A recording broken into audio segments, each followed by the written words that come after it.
he has an all-time great chin going in the ring with tremendous punchers. Terence Crawford coming up 2 weight classes, do any damage. Yeah, he's a slick boxer, and he's also a good puncher in the welterweight division, in the junior welterweight division, in the lightweight division. But I do believe that if you can box and you can move, that you can beat Canelo. You can outpoint him. Of the opponent. But anybody that's watched Terence Crawford's career knows full well how much talent this young man has. I mean, he is absolutely sensational, both as an orthodox and as a southpaw fighter. You can't really tell which is his favoured side. ESPN analysts Dan Raphael and Stephen A. Smith shared a strong case for why Terence Crawford could dominate Canelo Alvarez. They noted that while Canelo once had an almost impenetrable chin, recent fights have exposed some vulnerability, with him getting caught more frequently. Crawford's blend of slick movement, precise timing, and effective punching makes him a very challenging opponent. The analysts argued that Crawford possesses the skill set to both outmaneuver and hurt Canelo decisively. I think Terence Crawford is a marvelous boxer, arguably the best in the world, pound for pound. But can you hurt Canelo? If you can't hurt him, I have no doubt he can outbox him. My issue is, if you can't hurt him, what kind of a challenge can you truly pose? What do you say to that? No, that's a great point. I mean, here's the thing. Canelo Alvarez has a historically great chin. Now, I go way back when he first came to the United States and started boxing, and he found himself on an HBO pay-per-view undercard years and years ago, fighting against the older brother of the great Miguel Cotto. His name was Jose Miguel Cotto, and he had gotten a ton of hype. He had signed with Golden Boy Promotions, and a lot of those of us in the media. And I had seen him a couple of times before that. This is my first time seeing him in person, really paying close attention. And he almost got knocked out in the first round. And I remember Stephen A., all of us looking around at Media Row going, what the heck is this all hyped about? This man can't take a shot. He's going to get drilled. He was lucky that the fight was over, that the round was over in round 1, or there might have been some much more trouble. Stephen A., that was 16, 17 years ago. I've never seen him wobbled, rocked, physically, visibly hurt since then. He has an all-time great chin going in the ring with tremendous punchers. Terence Crawford coming up 2 weight classes, do any damage. Yeah, he's a slick boxer, and he's also a good puncher in the welterweight division, in the junior welterweight division, in the lightweight division. But even at junior middleweight, which is where Terence Crawford had his most recent fight back in August, when he moved up and he won a world title, he didn't blow the doors off. He fought a very tough, solid opponent named Israel Madrimov. He gave him a good fight. It was very close. Madrimov's people seem to think he might have even been able to edge it out. But if you can't hurt an Israel Madrimov at 154, what the heck are you going to do with Canelo Alvarez, the sturdiest guy in the world, at 168? So that aspect of it is certainly a problem. You mentioned about Charlo. Charlo was there to get his check. I know one thing about Terence Crawford. He's not going to just come to turn up to get the check. He'll at least try. And Charlo, I don't think, really tried. Stephen A. Smith delivers one of the most decisive takes on the Crawford versus Canelo showdown. He makes it clear that his confidence lies entirely with Crawford predicting victory without hesitation. Smith argues that while Crawford's technical ability is elite, it's his hunger and determination that truly set him apart. In Smith's view, Crawford's drive to prove himself on this stage will be the difference maker. His strong endorsement reflects the high regard he has for Crawford's ambition and relentless preparation. You got a love for boxing. Yes, Who love gonna boxing. win the fight, man? That's coming up, the biggest Crawford. fight in boxing. Crawford. Huh? Crawford. I'm not hesitating, Crawford. I'm not even hesitating. Crawford. You gonna stand on that all the way to September 13th? I love Canelo. Crawford will beat Canelo. Crawford will beat Canelo by decision. I can't see anybody knocking out Canelo Alvarez. But I do believe that if you can box and you can move, that you can beat Canelo. You can outpoint him. That's right. When I think about Canelo, one of the things that I don't like about Canelo, despite his greatness, and a neck as wide as Broadway for crying out loud, Right. it's like almost every shot has to be a power shot. It's a power shot, yeah. That's not beating Crawford. I will confess, I think Gervonta Davis's trainer, Cal, I think he said this. He said Crawford could find himself in trouble if he decides to engage with Canelo, because Canelo is the naturally bigger, strong fighter. And I don't care that Crawford's gotten bigger, and I don't care that Crawford's gonna go in there just as big as Canelo. Canelo is accustomed to fighting at the weight, and Crawford is not. And Canelo is a genius in this regard. You don't see him show up for fights not ready. He's always ready. He's always prepared. He's always You ready. gotta give He's him that. always prepared. So I think he's the slower fighter, though. And I think that Crawford is brilliant as a boxer. And I think that between switching to conventional and southpaw, using his jab and movement, I think that Crawford is going to outpoint Canelo because he's faster. But I don't think he's going to knock him. Teddy Atlas reinforces the argument in Crawford's favor by stressing that skill often outweighs size in boxing. He explains that factors like weight and reach only matter so much when facing an opponent with superior timing, precision, and adaptability. Atlas believes Canelo's physical strength becomes far less intimidating against a fighter who can break down opponents with pure technique. His perspective underlines the idea that true mastery of the craft can erase physical disadvantages and ultimately decide high-level matchups. Maybe he's a little overrated. Terence Crawford versus Canelo Alvarez at 168 pounds. Canelo's really good. Really good. But I think Crawford is special. I know he hasn't fought the resume everyone wants, but you have that or you don't have that ingredient. I think he has it. Canelo's really good. He's tremendous. But could he be a tiny bit overrated? The greatness is within Crawford. It's in his desire. It's in his mind. It's in his makeup, where he came from. I know he's moving up in weight class. Can he carry it? But those intangibles, I believe that he has them. Al Bernstein points to another key weapon in Crawford's arsenal, his unpredictability. Unlike fighters who stick to a set pattern, Crawford constantly adjusts mid-fight, keeping opponents guessing. Against a counterpuncher like Canelo, this creates major problems, since timing becomes harder to establish.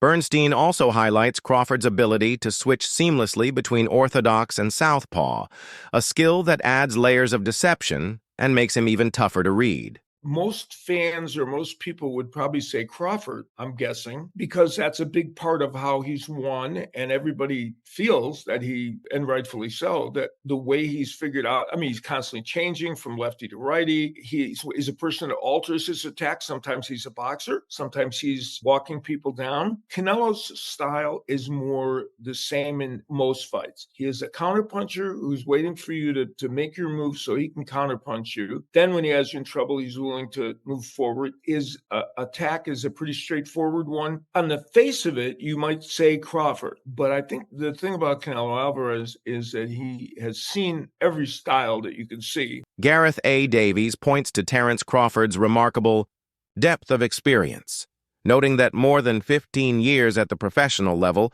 have sharpened his instincts and cemented his composure under pressure. Throughout his career, Crawford has consistently excelled against top-tier opponents, adjusting to a wide range of styles, from heavy hitters to slick movers and durable veterans. Davies emphasizes that this adaptability, combined with Crawford's patience and technical mastery, makes him one of the most complete fighters of his era. In his view, that wealth of experience could play a decisive role should Crawford step into the ring with Canelo Alvarez. The levels that he's gone through, the weights that he's gone through, and the opponents that he has been in with, he's come up short against a couple, but he's come through some big challenges as well through his, 65, 66 professional bouts since he was 15 years of age. There's no doubt that this is the biggest test of Terence Crawford's career, not only because of the weight step up, but also because of the level of the opponent. But anybody that's watched Terence Crawford's career knows full well how much talent this young man has. He is absolutely sensational, both as an orthodox and as a southpaw fighter. You can't really tell which is his favoured side. He's that good, the angles that he creates, and the way that he not only dissects people, but the way that he puts his foot down when he gets somebody hurt is he's spiteful. He's truly, truly impressive. But what he also does, and this is where I think people are making the mistake with the fight with Israel Madrimov last summer in Los Angeles, was that Terence doesn't mind doing enough to win. He doesn't, if he knows he's got to win on points, he's happy to tuck everything neatly in the office and win round by round. It reminds me of Floyd Mayweather. It reminds me of Pernell Whitaker. It reminds me of guys that win with ease without overstretching themselves, that don't have to get in a battle. But when he's got someone hurt, as you rightly say, he's spiteful. I'm not sure he'll get Canelo hurt in this fight. But if his timing and his movement are on, the slightly slowed Canelo, who likes to load up these days, could find himself frustrated by Terence Crawford. Yeah, and there's also the aspect of when he is behind. I mean, we've all seen that famous clip where he's fighting Sean Porter. Somebody sells him ringside. They've got him down on the cards. He goes through the gears and stops Sean Porter in the very next round. There's also that element to him. He's brilliant. He's absolutely brilliant. But he's also fighting someone that's equally as brilliant. A very different type of style, Canelo. And a fan favourite. Confidence is often highlighted when experts discuss Terence Crawford.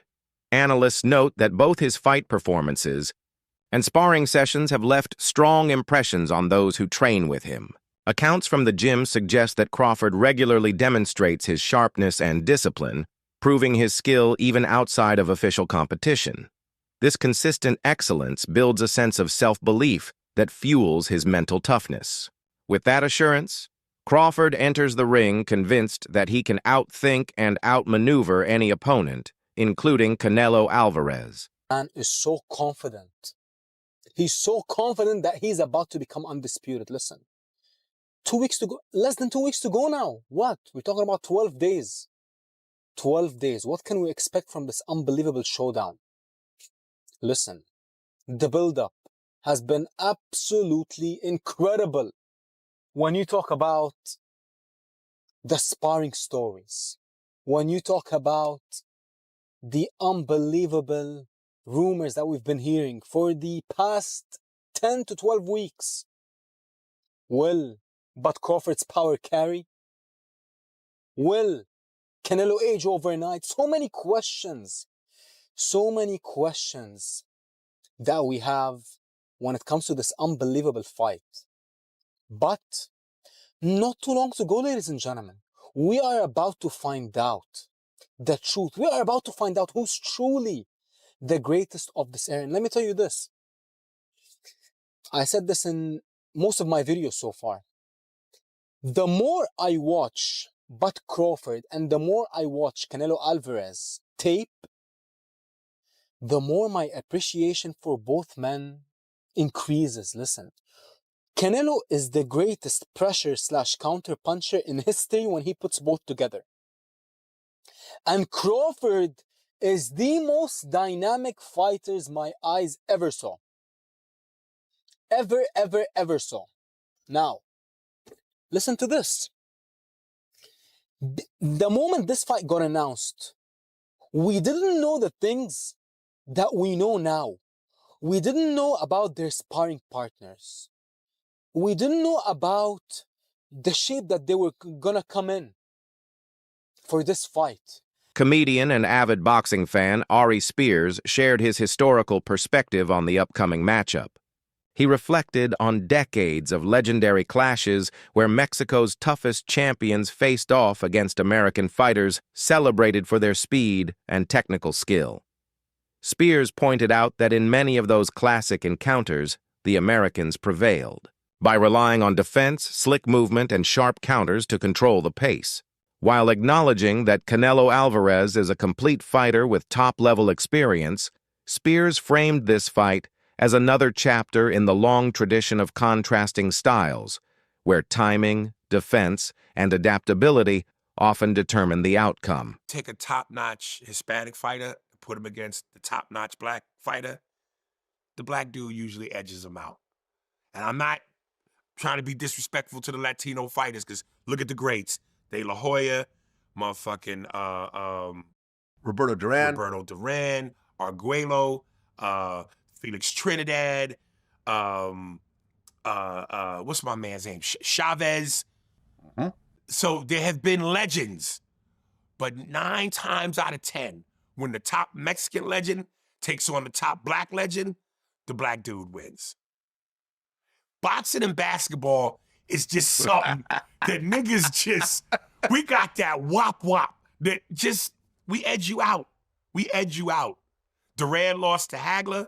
He got knocked out so viciously by Hearns. The rumor is he's still waking up today. He lost he did the no-mas with Leonard. Yeah, no, I've been hanging out with Sugar Ray Leonard recently. We talked about that whole situation. De La Hoya lost to Floyd. Yeah. He lost to Bernard. He lost to Sugar Shane Mosley. Usually the black fighters edge out the Latinos when it come down to it. So basically you're saying Crawford's going to win because he's black. I'm saying he's going to win because he's got skills. But that black component, that's that extra juice. That's that extra juice? I mean, look. It's like the Batmobile when it's going fast and then he hits the nitro button, and the flame shoots out of the back of the car and takes it to another level. Black dudes have the nitro switch. On the other side, Canelo Alvarez carries his trademark confidence, insisting that he doesn't need outside approval to validate his greatness. For him, self-belief has always been a cornerstone of his career, reinforced by a resume filled with victories over elite opponents. This perspective underscores the contrast in mentality between the two fighters, while Terence Crawford enters the matchup hungry to secure a career-defining win. Canelo positions himself as a man who has already reached the top of the sport and has nothing left to prove. The performance that you know you're going to have, right? They can't deny you anymore.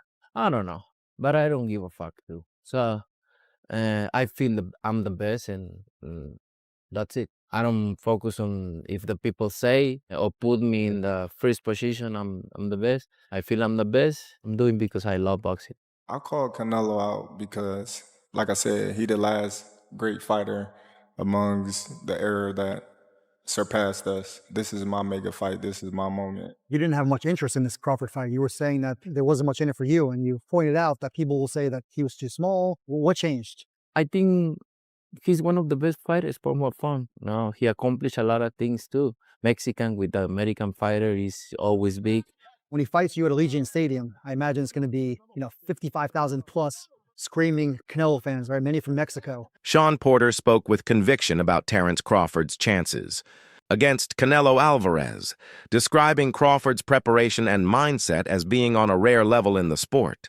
Porter believes Crawford will bring a carefully designed strategy aimed at dismantling Canelo's style, with his speed, timing, and discipline serving as the keys to success. He envisions a performance so complete, it could redefine expectations in modern boxing and solidify Crawford's legacy with one of his most memorable wins.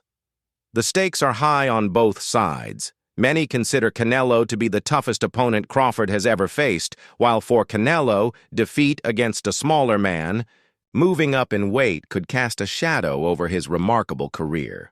In boxing, history is often unforgiving when a bigger champion falls to a lighter challenger, which is why, for Canelo, this fight isn't just about pride, but about protecting his place among the all-time greats. Canelo's legacy. And he gave a resounding yeah. A resounding yeah. He said it would massively tarnish Canelo's legacy. And some of the things that he said were just basically things that most of us know, just some register and make sure that other people know and others don't, right? But it would tarnish his legacy, and for the obvious reasons. One is we know that the guy's older. Crawford's older. He's going to be 38 years old here, right? So he's an older fighter. He's an inactive fighter, right? And that most of the time, these are things that, make people say that people are going to lose. Man, he's inactive. So he's pretty inactive, hasn't fought in a year, hasn't fought more than once a year in 3 to 4 years, maybe even 5 years. And also, he's coming up in weight. Showbiz the Adult, a respected boxing analyst, approached the potential Crawford vs. Canelo clash with a balanced perspective. He highlighted that much of Canelo Alvarez's success comes from his toughness, strength, and constant pressure, slowly wearing opponents down with precise counters and a steady pace. Canelo's durability and ability to set traps make him a dangerous opponent for anyone. At the same time, Showbiz noted that Terence Crawford's wrestling background helped shape his balance, timing, and sense of control inside the ring. When combined with his high boxing IQ, those attributes give Crawford an edge that few fighters can match. He uses his legs, he uses his core, and then his neck itself to lift up Bivol like Bivol was a featherweight. That is a huge representation of how strong Canelo is. When you look at his workouts, you can tell why he was able to do that. All these damn neck exercises that I wouldn't dare do. Okay, that stuff looks painful. The squatting and all that stuff that he's doing is exactly why Canelo Alvarez, honestly, is a strong fighter. He tried to do it again with William Skull. William Skull shook out of it, but he is a bull. Listen, Terence Bud Crawford is strong. He is, okay? And he understands leverage and he understands those things because he wrestled. Honestly, very true. But Saul Canelo Alvarez is also extremely strong. Now, let me know how you feel in the comments below. Wraps up today's breakdown. Thanks for watching, and don't forget to stay tuned for more boxing updates.